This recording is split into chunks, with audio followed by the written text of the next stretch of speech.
Hello, guys. Welcome back to the next episode of the G&A podcast. I am your favorite Dom Bottom Dooby Doo. And I am your cat girl who passed her bell test, Sobroni. I'm so, welcome, Somebody's still holding something over from last night.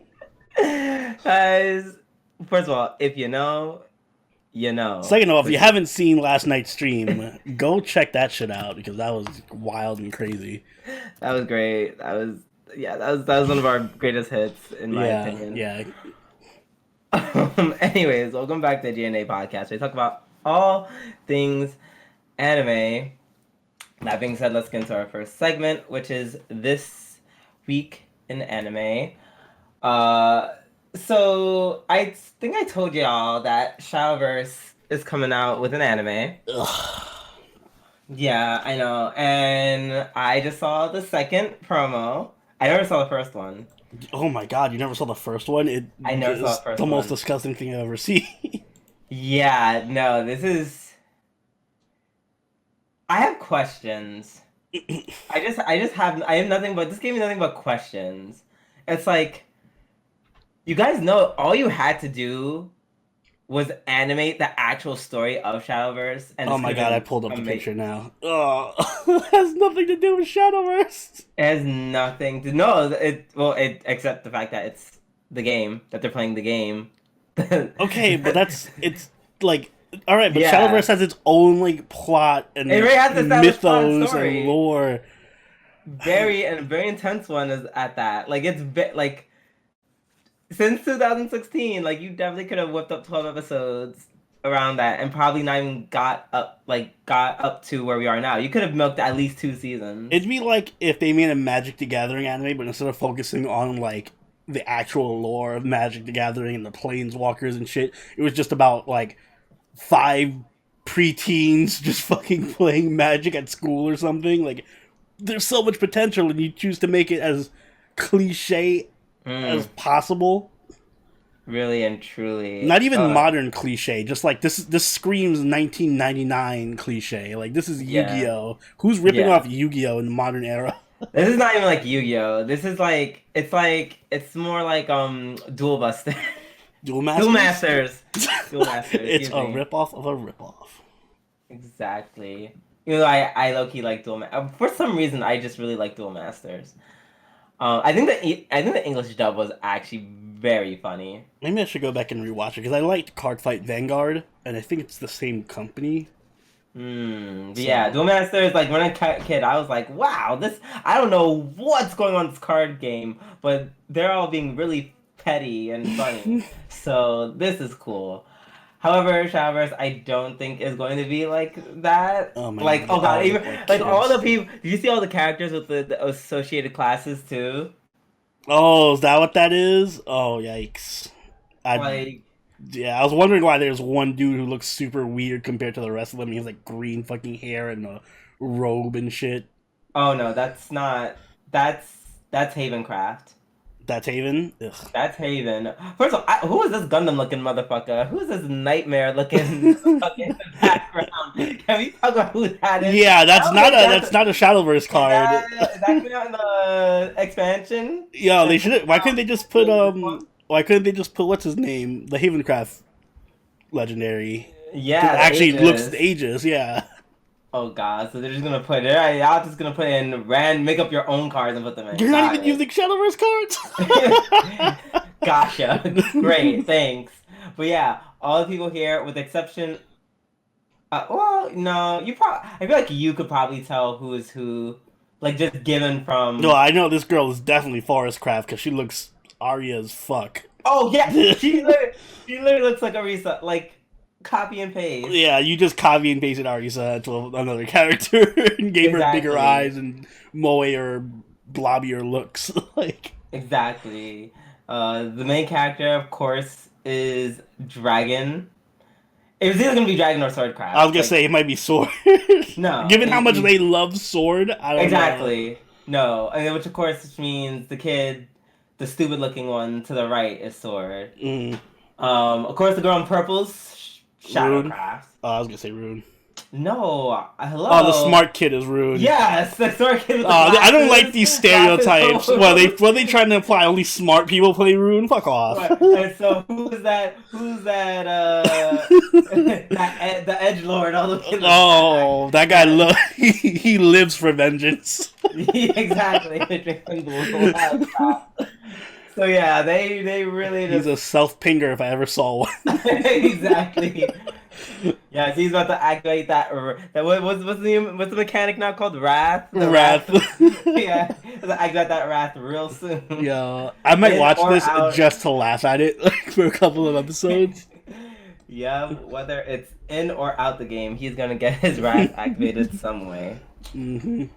But yeah, so that's what's happening with this shit show of a anime. Can't wait to maybe kind of see. Oh my god! I just want to see how much of a train wreck is gonna be.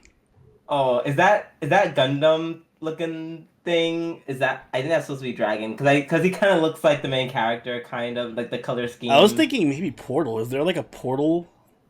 Like maybe the Portal Craft leader is just a fucking Gundam, or the Portal Craft character is just yeah, he's like, I mean, actual Gundam. I don't know. Who knows? Moving on from one shit show to an actual great anime.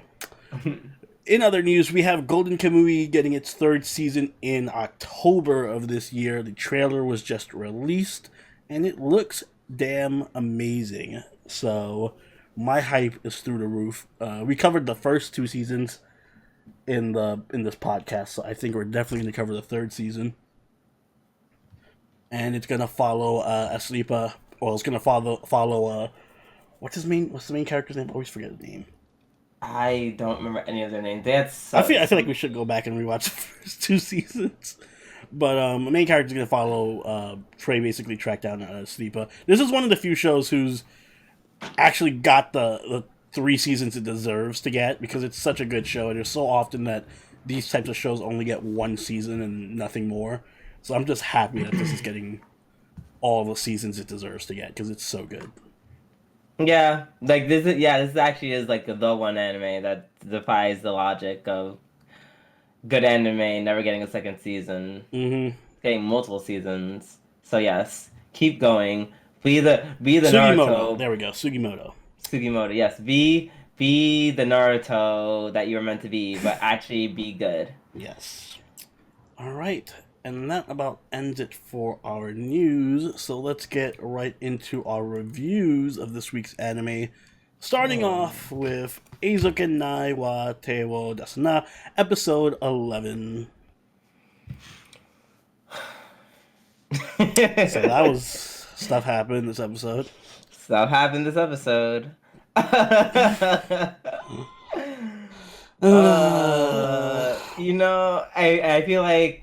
I feel like we have the same. Do we have the same complaints from last week? I mean, my complaints are the same. The only thing I would say that I liked about this episode is I did like that they went into showing how Kanemori and Asuka met with each other when they were younger. That was cute. That was a nice little flashback scene. That was a cute one. Once again, it was very much everything's fine. And then, I don't know, I would even go as far as to say actually I like the scene with like Asakusa. It's like she was cute. Like she was she was adorable. I don't know why I think she's like adorable when she was younger. But like I feel like it could have just ended there. If the anime would have just ended there, the episode would have been fine. I'm just gonna hammer this point home that this anime, and anime in general, needs some kind of plot. Like, I know sometimes you don't need plot. Like, for example, Lucky Star doesn't have a plot, and I love Lucky Star, and there's not really any character drama or anything there. But if you don't have a plot, you have to have like comedy or something. Or even if you're an ecchi, at least if you're an ecchi, you can be like, I don't have a plot, but I have boobs. This show does not have anything but its art style and its animation, in my opinion, which is nice. But I can only stare at nice art for so long, and it's like I feel like the thing is, I feel like they should move their scenes around. I think that could definitely impact Like how I moving feel it. about this episode. Like the last part, I feel like that when they ever do the anime stuff, I think it should always go in the beginning. Should always go in the beginning, maybe the middle, never the end. Yeah, because the Never formula end. is so simple. Like I can literally dictate what the formula of every episode is now. I'm like, it's just like I feel like I'm waiting for the end of the episode to get to the actual anime good part. And the story that they were describing in their anime was really good. I'm like, holy shit, why didn't we just get this as an anime instead of Eizouken? Wow. I'm just saying, if you're able to actually write plots like that, you could have put a plot like that in the show. I'm just saying, instead of having girls walk around looking on how to get a swing. It's see, my thing is, I don't mind when they do scenes like that. It's just like, but if there's any more than that, especially if it's at the end, I'm like, I'm dead. Like I just die. Like I remember when I was done with the episode, I feel like I had to go like lay down. I just like this show makes me lose my train of thought. It just bores me, and I'm like when I was watching this episode, at least 3 times through this episode, I stopped watching it. Like I paused it and was like, I went on YouTube and watched a few videos. Then I was like playing Grand Blue Fantasy and FGO, and I was playing some Neo, and then I was like, oh right, I'm supposed to be watching Eizouken, and I had to go back and watch Eizouken, and I paused it, and I'm like, oh, let me find something else to do. Oh wow, you are doing too much. You're actually doing the most. It's just You're bored. actually doing the most. I'm not even that. It's not. I'm not even like that with Nekopara. At the very least, when I feel like I missed Well, something, at least stuff happens. I pause it. And... Listen, you can shit on Nekopara as much as you want because I will agree with it. But at least there's a plot to the episodes. At least there's like an actual beginning, middle, and end, and character conflicts, and some semblance of tension or something.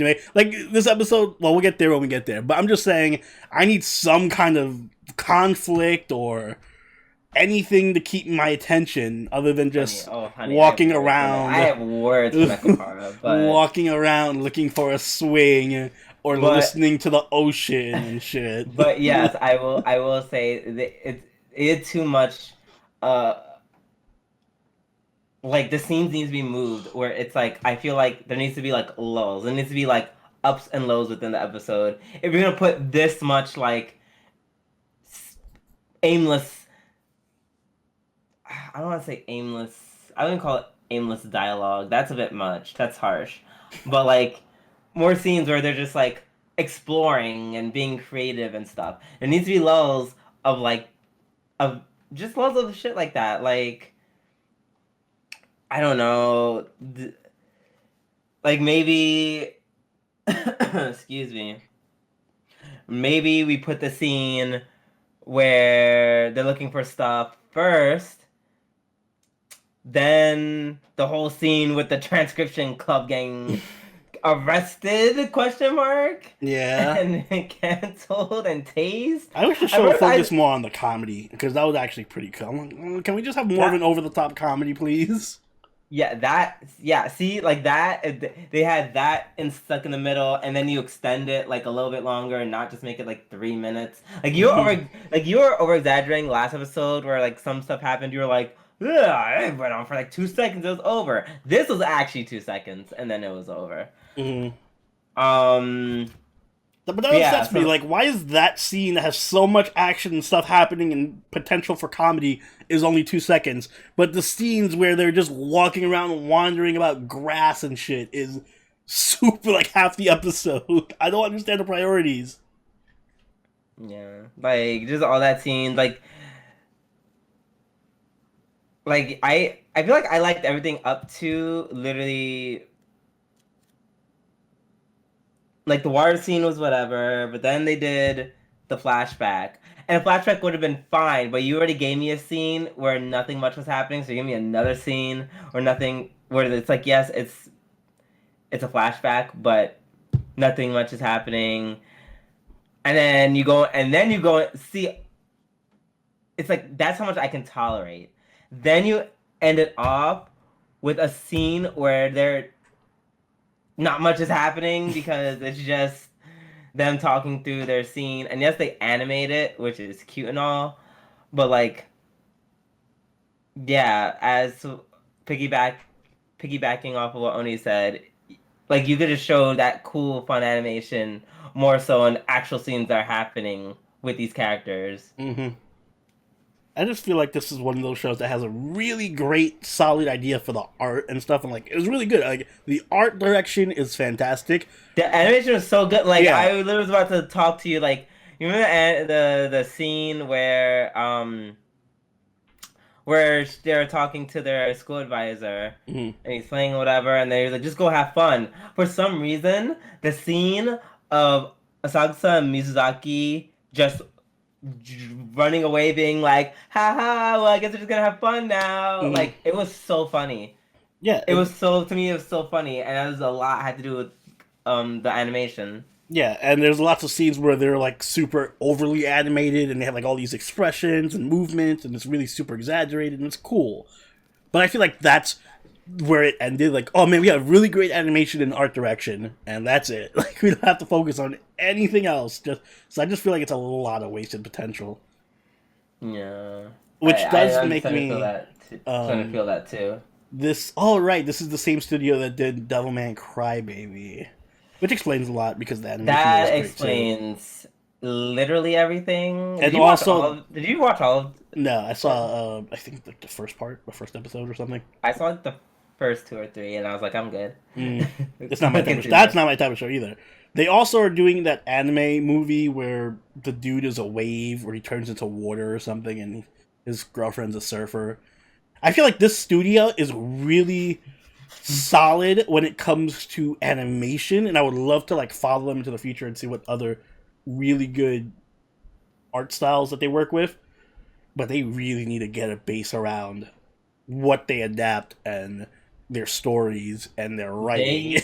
Like, if they can get a good writing team in there, perfect. You'd be up there with the best of them. They also, and for the writers that are there, y'all need to put the drugs down. I'm just gonna say it.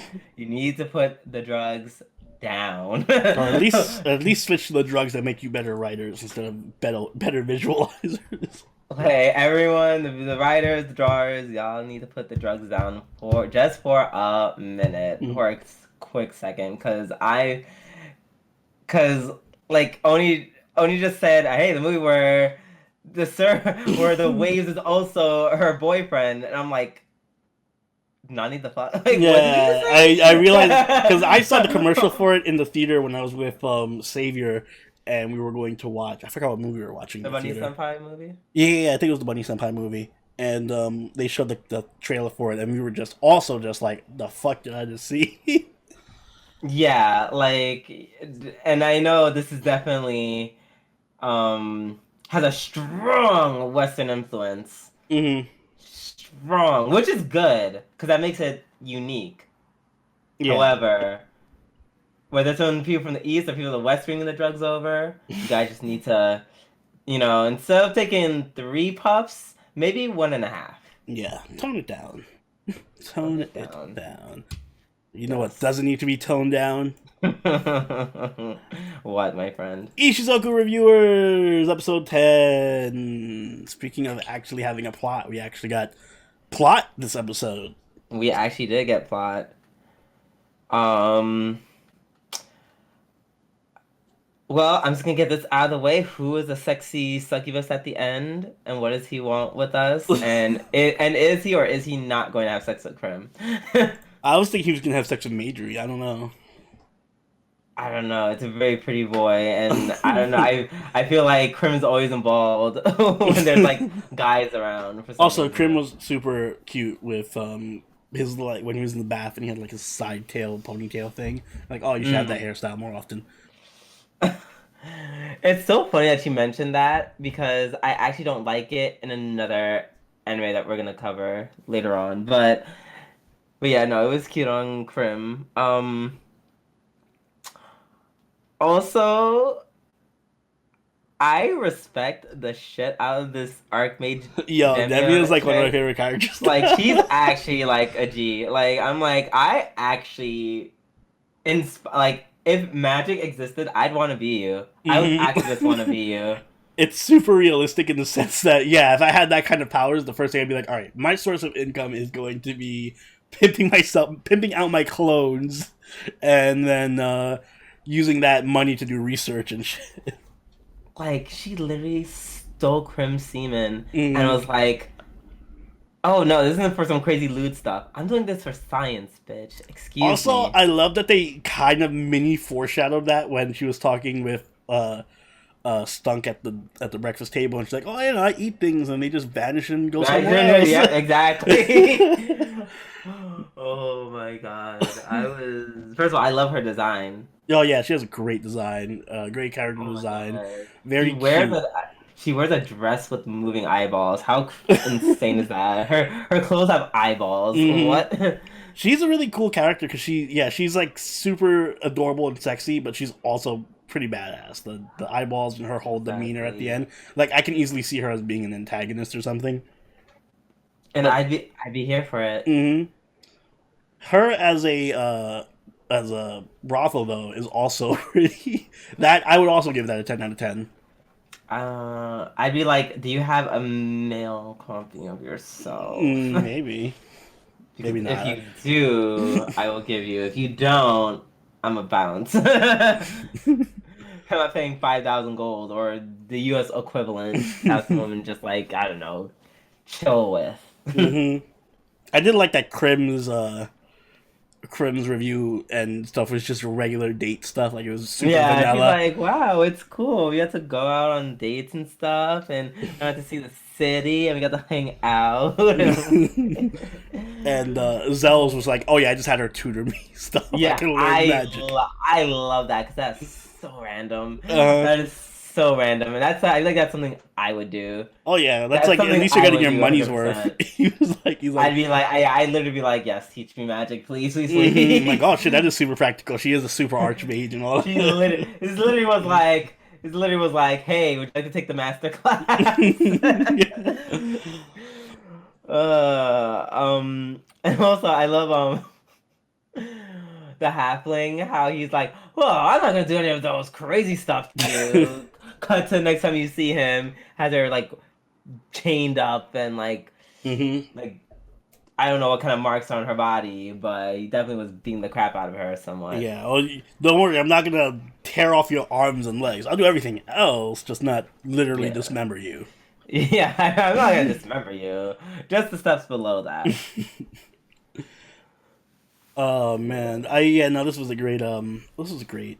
I think because I like the Yeah. way the show just builds its own universe and lore for like an etchy comedy. There's so much actual lore building, like the whole thing with I guess Demia's one of her apprentices is the other mage from the gender bending brothel, and it all came back full circle with her with Yeah, and it's so funny because I saw her and the first thing I thought to myself was like, huh, that looks familiar. That kind of looks mm, like that other witch brothel. Hmm. mm-hmm. Wonder if they're all gonna be connected. Like, yeah, maybe she has a maybe the witch with the slime is also gonna be related to Demia some way. Oh yes, I learned from Demia how to use the slime. Yes, and it's all one big like Conspiracy. conspiracy. Yes, and they're like, yes, now that we have Crim semen, we can do anything. Hmm. We can make more Crims. Oh yes, please. Crim clones, please. Oh, well, it's anime, so they're gonna be like evil and killing people. I do hope that it keeps its like fun. I don't think it will go crazy, but like I Yeah. don't think it's gonna become like a drama or an action show at the end of the series. But I just hope it keeps its fun, lighthearted, you know, mood and doesn't switch over to They being a weren't drama. they weren't taking off several several broadcasting channels just to be regular, all right? Yeah, I know. And I am interested to see where this goes. I do hope they keep following the Demia plot line. I feel like this will be going somewhere good. Yes, me too. But until then, we shall move on and discuss Magia Record, yeah? Magia Record? Yep, there is no Ma railgun this week, so again. Let's come back next week. is it? Um, Yes, I believe so. Okay, cool. Magia Record, Mahou Shoujo Madoka Magica Gaiden, episode 11. Can someone remind me who's Nemu? Nemu is the. Remember in like episode, I think it was like 3 or 4. There was like a flashback with it was either Ui or Iroha as like a kid, and she was like in a nursery. With, Oh, like, the and other then two kids. with her two friends. Yeah, yeah. Okay, I figured that's what was happening. Nemu is one of them, and Okay, then the other yep. one is the one who showed up at the end. Up at the end. Yep. Mm-hmm. I figured as much. I was, for some reason in my mind, I was like, that sounds way too logical. I'm probably off. Okay, so I was right. First of all, this episode is interesting. You know why? Because the MC actually like was interesting. Like Iroha did. Oh yeah, stuff. she did something this episode. Holy shit! She actually took charge and made plans. She was like, "Hey, Akatsuki, chick, listen. You either tell me how to get to Nemu, or I'm just gonna blow your cover, and we're all gonna stroll up and pound the shit out of you after school." I like how they're antagonistic toward each other, but they're still like generally nice people for the most part, and they just showed each other to. Like, I feel like they could get along, just as characters. Except for what's her name showed a very dark side. Yeah, Mifu had a very sinister side to herself. Oh yeah, that was fantastic. Mm-hmm. This is. If it wasn't for other anime, I think this would have been my episode of the week. Oh, you're right. This and 2 other shows were really great this week, but we'll get to those. Yeah. Yeah. Iroha was very good at the blackmail. Also, so one thing with the design, it's not even like a problem. I don't think I would call it a problem. Mm-hmm. Like sometimes the designs of like certain places, like it's getting more and more to the point where I'm like, I can't tell what's a Uwasa, a witch's world, or just like reality. Part of the, I think I'm there with you because I think characters also can't tell the difference between reality and witch's world because they're all just so fucking convoluted. Because we're in that store, and even before they went to witch's world, it looked like a witch's world. Mm-hmm. Because I'm like, why is there a force in here when all I'm trying to do is buy China? Like, what the hell? Like, I'm like, are we already there? Are we already there? I don't know. And then the flowers are popping up. I'm like, wait, we're not even in the witch's lair No, yet? now we're in the witch's lair. They literally just, so the store people was like, you know what? We kind of like, let's just make a Bed Bath & Beyond, but also make it a jungle. Like, yeah. Yep. Like, why? Why? I just want to buy some furniture. Because Shaft interior design. That's why. Jesus. Yeah. If Every room is a jungle. If I ever have to open up a store, I will not be asking them for ideas. No. They'd be like, all right, so what if it was a restaurant, but also you had a satanic pit fire in the middle? Also, I don't understand, like, I like how witches have been downgraded to just being mild annoyances while you're shopping. Like, exactly. Like, this is the second time a witch just pops up while they're shopping for something. You're like, oh man, I was trying to buy something. Let's just kill this witch real quick and go back to shopping. Witch being dead. I'm like, oh, I remember when witches were actual threats and they killed magical girls. I guess now they're just minor inconveniences that sometimes pop up in stores to stop you from making the checkout. Or their pets for the for the other magical girls. Like, damn, witches, what happened to you? You used to be so cool. Yeah, that's also a thing that I noticed. Also, this is just random nitpicking, but do you remember the scene when the girls are talking about basically what they're doing in regards to the whole witch situation at the beginning, like the wings of Magius, whatever. Yeah. And like, do you realize that like Tsuruno and Yachio were having like really weird things. Like at one point, Yachio is like saying something, and you see like not Yachio, Tsuruno saying something, and you just see Yachio's fingers like on her face, like on her forehead. Like at first, Tsuruno's trying to like lean into her, and you can see it's one of those things I appreciate about Shaft because it's very small detailed. I don't know why I was catching it, but Tsuruno's kind of like lean in on Yachio, and Yachio's like, get off of me. Like she's clearly like, I don't want you touching me.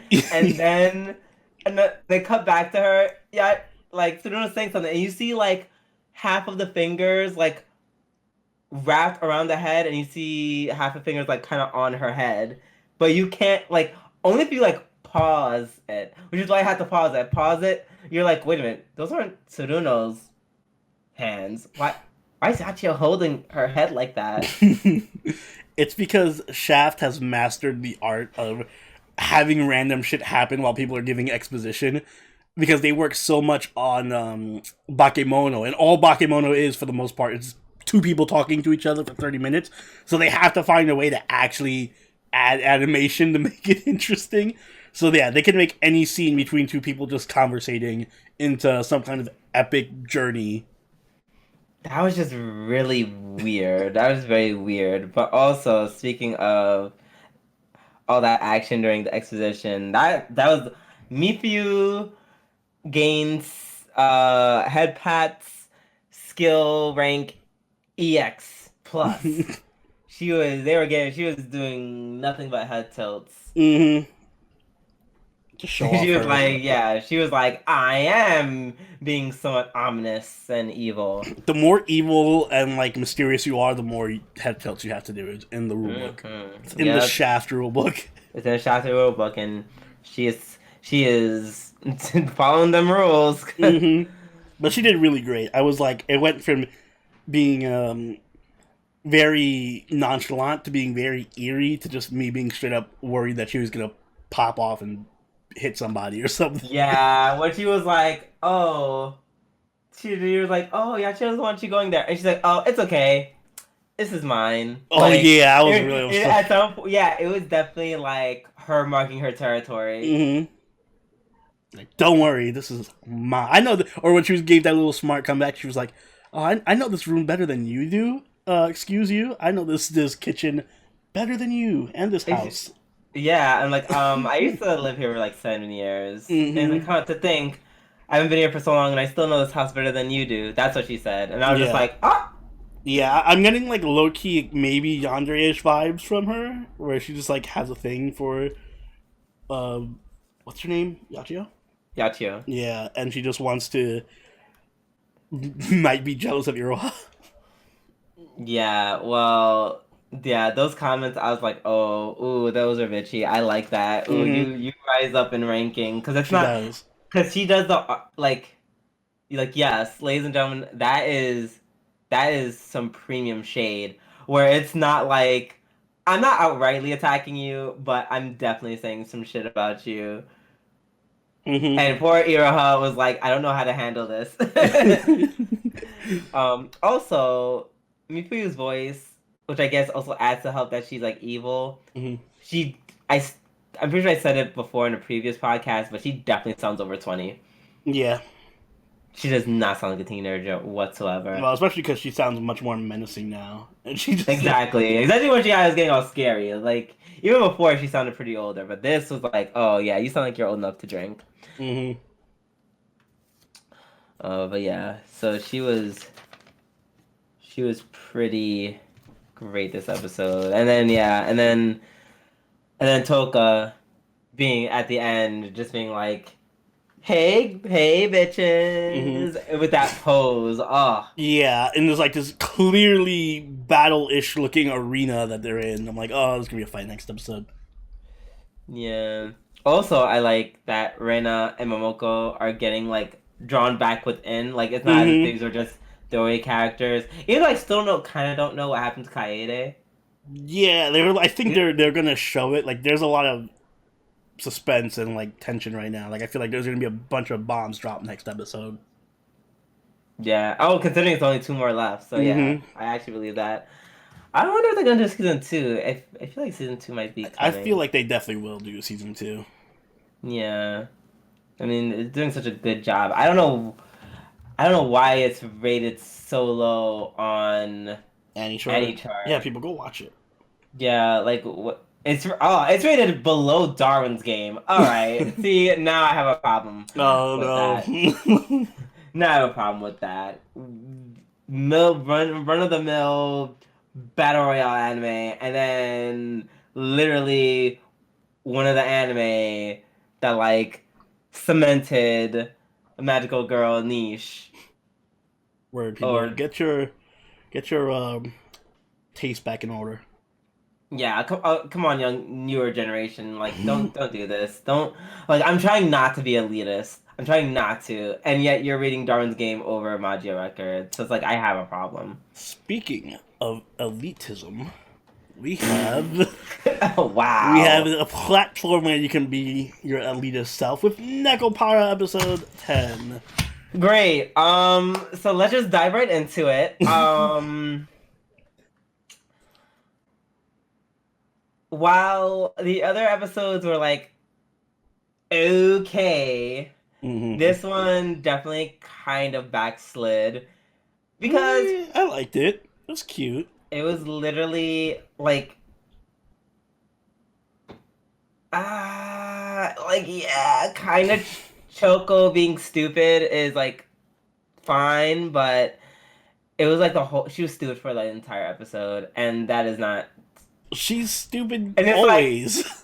She's always stupid. But like, there's not a whole episode dedicated to just her kind of being like, It was actually, I take it back. It's the only thing that saved the episode was her being stupid. Everything else though was boring as fuck. Like it was very much, oh my god, we're like literally like the first part is just them doing run of the mill chores. Like they're literally just doing chores. I think and then, let's learn how to cross the street. I like the little. I think it was cute. Boy. Like seeing all of them in their business, like dressed up to look like teachers and shit. Like Mabel's outfit was really cute and sexy. But I don't know. I feel like if this is the episode, if you like Chocola and Vanilla, you like this episode. And I feel like I like Chocola and Vanilla. So I'm fine with Chocolate being stupid for the whole episode and Vanilla being. I'm fine with that too. As I said, that's like I think that's the only thing that may have saved it actually. Just Chocolate being so dumb. But if it wasn't for but like, if you take that out of the middle, it was just like I literally like I had a great time farming Grand Blue Fantasy while watching this. So did I, but I didn't say. At least I sat through it in one sitting and had to break it apart like Eizouken, like some kind of I definitely had to go back pill. and rewatch parts multiple times through this episode of Nekopara. Multiple times I had to go back and be like, what's happening? Because I literally just stopped caring at some point. Wow. I didn't mind it too much. I love the little, like, the jokes are very one note and very obvious. That too. They're very obvious jokes, but once in a while they still get me. The cucumber thing was funny. It got that me. was funny. But it's coconut. Also, yeah, all the scenes of coconut were great. Cause coconut's great. Also, the scene where I knew it was coming a mile away, but when Chocola is using the train pass and she's gonna run to the turnstile and she gets fucking bodied because she didn't put the pass the right way. I'm like, I knew that was gonna happen, but it was still pretty funny to see her get fucked up. So those scenes. Okay, well, I'm not out here trying to look for girls getting abused. I get it. I found out that they didn't kill anyone in Magia record yet, Oni. They didn't kill anyone. Doesn't mean you can go to other anime wanting violence. Chocola abuse is the funniest part of the show. Like her just running into shit and hurting herself is the best part of the show. Oh god! Oh my god! When she like knocked over the cup and then tripped over herself. Yes, I live for Chocola body humor. God. But yeah, no. Overall, it was just a nice, cute, whatever episode. See, my standard for this show literally is just if it's cute and has some semblance of something happening, and it's not just like They even skipped Cocoa over the wandering test. around They skipped the... over the test, which was annoying. Oh, that was so annoying. Yeah, that was kind of annoying. I wanted to actually see the... Like, they should have broken it up so, like, the first part of the episode was, you know, them training, and the second part was the actual test. That would have been way better. But, No, but instead we got to see the second half, which to be honest, I don't even remember what happened after that. yeah, it was Shiguro was there or something, and then they were like... Also, the part with Coconut poking the... Yes, that was also very funny. Coconut and Chocolate are great because they're essentially like the same person. Just one's clumsy and one is still a child. Mm-hmm. But, so yeah, as long as that it passes the bar of it's cute and a little funny and stuff is happening and it's not just like Cocoa wandering the streets for an episode, then I give it a pass. Not saying it's great. It's definitely not good. But it's at least mildly entertaining background noise. If we can convert my entertainment into like my pulse, I think I would have flatlined like at least 5 times during this episode. Well, if you would have flatlined, I would have literally plummeted somehow below the flatline while watching Eizouken. Okay. That would have been in zombie territory. Okay. Alright. I guess we don't have anything else to say about that, do we? About the complexity of Nekopara? No, we don't. Let's get on to something that's actually good, please. And thank you. The first half of my episode of the week goes to Hero Academia, episode 22.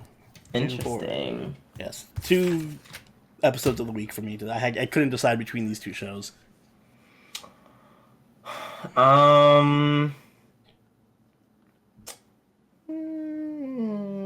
I still won't call it my episode of the week, but I understand why, though. Yeah, this was a great episode. It had a great fight scene. It had some really good moments. I'm pretty sure Gentle became... Yeah, he literally just hop, skip, and jumped right into husbando territory. Also because he's old, he just looks older than he actually is. So yeah, he's like in his 20s. I think he might be like 30, if that. Or maybe 35, which is still totally fine for me. So, yeah, he is in husbando territory for me. My only thing is, and La Brava's super waifu territory for me.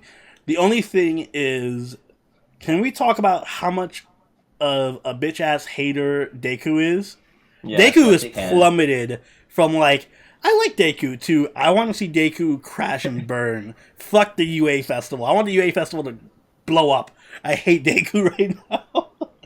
He's such a hater. Why is he stowing so hard to ruin an old man and his lover? Like, why is he doing this? I mean, he's not an old man, but whatever. Older gentleman and another little girl. Like, he's such a hypocrite. Like, I wanna protect Eri and her whatever. She needs to see a show. How about this other little girl over here? Homegirl's not a little girl. She looks like a little girl. I don't think Deku knows how old she is, so he can mistake her for a little girl. I'm just saying, he's a whole ass hater, and he is a giant hypocrite, tearing apart 2 people in love, and just because they want to go to the UA festival. Deku's the type of person who would beat up an elderly couple for jaywalking, because they're criminals, they fucking jaywalk. I gotta beat the shit out of them, because I'm Deku, and I'm a big asshole. Fuck Deku. I hate fucking Deku right now. Fuck him. Just let them go to the fucking festival. I don't understand why he just doesn't let them go to the festival. Because they're gonna ruin the festival for everyone and Eri. So they didn't say they're gonna ruin everything. Literally, they're just gonna go to the festival and then bounce and be like, I'm in the UA festival. I snuck in and I'm gonna make a YouTube video. All right, peace. You can't tell me Deku thinks they're gonna go into the festival and kidnap someone or some shit. No, definitely not. But he knows there's a high chance it's going to cause a panic, and once someone sees a villain there, the whole day will actually be ruined. Oh, so you better beat the shit out of them and send them to jail then, right? Yeah. That seems like a logical thing to do.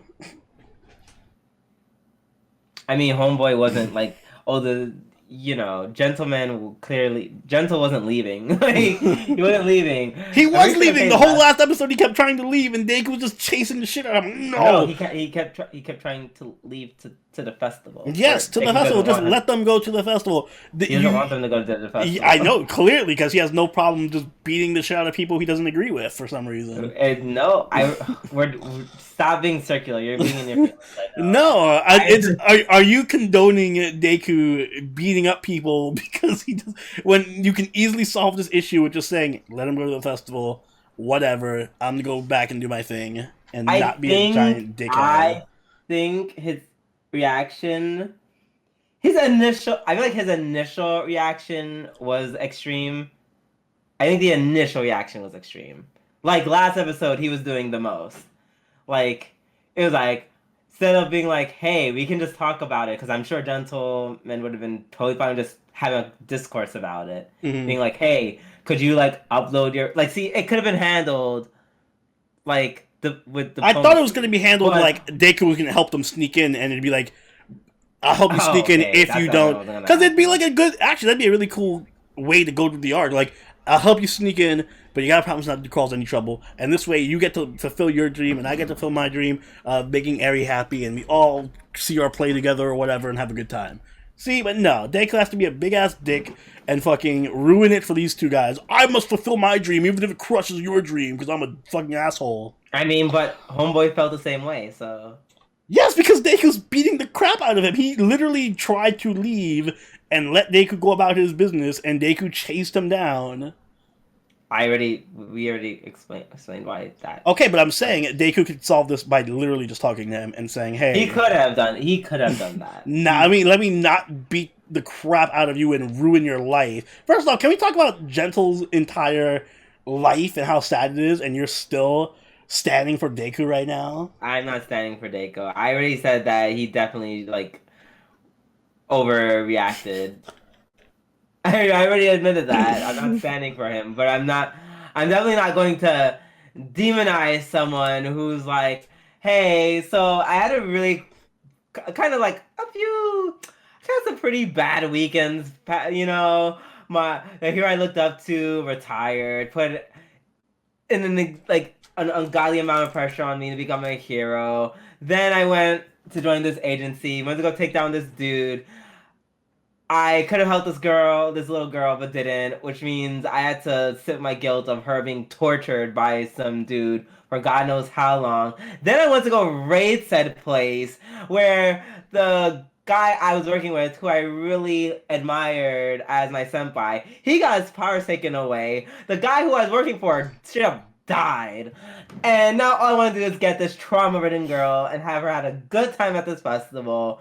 And now there's this guy who just wants to sneak in, even though it could ruin the whole goddamn thing. Yeah, so you better just ruin his life so he doesn't ruin it. But that's my point, is like, Deku's whole mentality right now is just like, let me just destroy this guy's life and his relationship and everyone he loves, just so I can get a fucking play with it. Eri will be fine if she doesn't see the play. She's whatever, she's fucking fine. The play is not the same as saving her from what's-his-face in Chisaki. It's not like, it's just her. Dude, chill. It's literally just a festival and a play. Calm the fuck down, bro. It is not worth destroying this poor dude's entire life just to put on a stupid little dance for Eri. I agree with you that it isn't worth straight up just like arresting him, but like I don't agree with the way he handled it, but I understand where he's coming from. I don't agree with it. I don't. I think he's being an asshole. But did you see the part? Like, first off, this episode was great with like subtleness and all that stuff. I caught it on Twitter. I didn't catch it in the actual episode, but somebody posted it on Twitter and I retweeted it. There's a scene that's super subtle where they're doing the flashback with La Brava and Gentle, and she's just looking into a mirror and like. Are you on the part where like he paints his eyes just so she doesn't feel as bad about her black bags under her eyes? Oh yeah, no, I totally caught that. I didn't catch it. It was really cute. Yeah, no, he's an amazing person, and Like, I love him as a character. He's just one. I yeah, think he like might be my yes, favorite like I feel character like now. like if I had like feelings involved, which you clearly do, I do, because yeah, he's a great character. yes, I'd be like, damn, Deku, I know what you're trying to do, but also fuck you. Like that's kind of what I'm at like right now. Like I understand what you're trying to do, but fuck you, you know. If Deku doesn't come around and actually like stand up for Labrava and Gentle and get them into the festival, I'm never. He's instantly Naruto tier for me now. Like if he does not right this wrong, fuck him and fuck this festival. I hope this festival burns. I don't give a shit about Eri. I don't give a shit about Deku. You need to save Gentle and Labrava. Otherwise, there is no justice in this world. And I'm team League of Villains from now on. You know what? I definitely went on a rant where I'm definitely became team Sith, so I'm in no position Exactly. to judge. I will root for Yeah, what's his I face to kill listen. Deku. Listen, that how you feel is how you feel. Listen, if they kill off Deku right now and just made Mirio the main character, I would be like, oh, I'm mourning for like a week, and then I'm over it. Let's kill off Deku and make Gentle the main character. How about that? No, he has to be the main Yes. villain. No, he's the main villain. Mirio still a husbando. I can't ignore him and everything he went through. So Fine, fair enough. Good. You see, Mirio would have not been as assholish as Deku. I'm sure Mirio would have been like, "Hey, bro, how about I sneak you into the festival if you don't cause any trouble?" yeah, probably. Yeah, No, Deku. Mirio's such Deku. a. I agree with the people who were saying Mirio should have been the next All Might. Fuck Deku. All Might made a mistake. Yikes! All for One was right. Yikes! Wow, you girl is in her feelings right now. Someone give her a Snicker bar because she is not like herself and she does not have her Snickers. God damn. All right. Well, that's my rant and tirade for this episode. Like I said I was waiting to get this off my chest since the stream last night. I'm like just seething at Deku. Well, now we can talk about what is definitely our episode of the week. Mm-hmm. Fate Grand Order Zettai Maju Sensen Babylonia, episode 20. So this episode was so amazing. I actually didn't take any notes. I actually was too distracted by how everything was just happening all the time. There were so many NPs and just fucking crazy animations going off halfway through this episode. Like, they did such an amazing job of actually capturing the chaos of a grand battle between all these super powerful servants. Or, you know what I mean? Like, this feels like it's on the scale with gods, and it lives up to its reputation. I'm just happy with it. Yeah, like it's one thing because that was a thing for me. I was like, how are they going to execute? Or how are they going to show how all these battles play out when obviously in the game you're just taking your own servants? So how are they going to like make that fit? How are they going to do all of that? That was my biggest concern, and they just shut me the fuck up this episode. They were like, "Oh, here's how." I'm like, "Okay." Yeah, and I feel like there's like this huge degree of difference between seeing like servants fighting in Fate Zero or Fate Stay Night, and then watching them fight in Fate Grand Order because they're so much more powerful and they're gods, and there's like you clearly see the power scale difference, and it just does such a good job of representing that. Like King Hassan showing up was beautiful. He was amazing this episode. Arash was amazing. She had I loved her NP moment too. And the fight scene with them fighting the Lamus, with Merlin actually using Excalibur. And fighting. I was like, what? And then watching poor Ishtar, poor useless goddess getting bullied by the Lamus. by the Lamus. Ugh. They were using like machine gun sound effects when Gilgamesh shows up and uses Gate of Babylon. Literally. Also, shout out to Archer Gil. I forgot he shows up. Me too.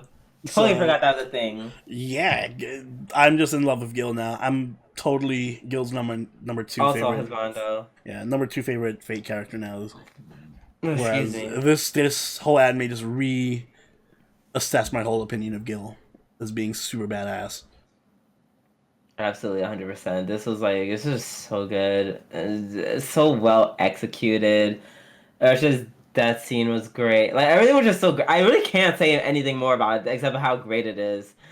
Like, Um, the I was trying to see if I could say anything bad about this episode to be even-handed, but there's a huge volume spike when Gil did his Noble Phantasm. It was like, but him using AO is also really awesome. I did love the whole the combination of Gate of Babylon, not Gate of Babylon, Avalon and Lord Camelot when Macha and Merlin used their NPs. That was a great scene as well. Like the amount of budget that they had really went through the roof. literally, DW said, "Take it, just take the money. Don't worry, we'll make it back with when Skyhopper rolls around." Mm-hmm. We'll just put up another banner and we'll get them all back. I bet they put up a Graham's banner or something next week. Oh God, you know if he will roll for King of Song right now if he went on Raid Up. Is he on Raid Up right now? Probably not. Oh, I don't think so. I'm glad they actually gave Tiamat a voice at the end, which is amazing. They makes me think that they're definitely going to give her a servant. Hopefully, if there's any justice in the world, then next week we will get a Tiamat servant, and Gentle will be in the UA festival. If those two things happen, I will be happy with life. Oh well, then I guess prepare to be very, very miserable. I know. Not only are those things not happening, Uchi is also still not gonna get that update. Boo. Yep, life sucks and then you die. Shout out to my 6th grade teacher. Very valuable lesson to be teaching at that age. I'm curious about the next episode though, because there is one more episode left. Even though this felt like a final episode, like if it ended, I would have been fine with this ending. But I guess they're gonna do the epilogue. So I'm wondering if there's going to be any big announcements at the end of this epilogue, because I would love to see them do a Solomon, like Temple of Time, movie or OVA series. There's also the potential that they drop a trailer for Camelot movies, or they could even announce. I would love to see them animate America, or even Shimosa or Salem would be great. Like I just want to. I hope they do more of these Fate Grand Order adaptations. Agreed. But also, quick question for the King Hassan buff, is he also getting a banner in JP? I don't know. I don't think so. Could you imagine if they said we gave him this buff for this, and now he's getting the banner after this ends in JP? Mm-hmm. Yeah, no, they spend a whole bunch of money on him. They're like, whoa, wow, we just made up our entire budget for the anime. Oh boy. Yeah, this anime, what a trip. What a trip. Like it's good, but I really had nothing to say about it. They I'm curious to see if Cloverworks does, because I think Cloverworks did a fantastic job with this, and I know so far only UFO Table has been able to do really good Fate adaptations. So I wonder if Nasu and them are going to trust Cloverworks with doing another... Because I'm pretty sure we'll get another FGO adaptation, whether it's Lost Belts or Epic of Remnant or something. So I'm curious to see if they do give it to Cloverworks over UFO Table. I don't know who I'd like to see animate more, though. Like, I love the UFO Table anime, but Cloverworks is also really up there. I'm just so impressed. I'm so glad that this turned out so well. It's like the ultimate adaptation. I couldn't dream of anything like this happening, to be honest. Alright, well, I think we've said all that we had to say. Which was nothing about this episode. Very little, except it was great! I can't wait for next week where we actually give our full opinion on the series. I'll save everything I have to say for next week. But if you enjoyed this episode, you want to catch that episode next week, then make sure you hit that like button and subscribe so you can catch all our podcasts as they go up every week. Also, do make sure you follow us on Twitter, follow us on Twitch, and join the party over on Discord, all linked in the description down below. Also, if you are so inclined, you can donate to us on Patreon, like all these lovely patrons on screen right now. You can also, if you are a patron or you want to become one, we're going to be hosting a poll for next week's or next season's anime, patron chosen anime, so make sure you keep an eye out for that and vote for what you want us to cover next season. There are a few things, and we do have an open schedule. Drew, do you have anything you'd like to add?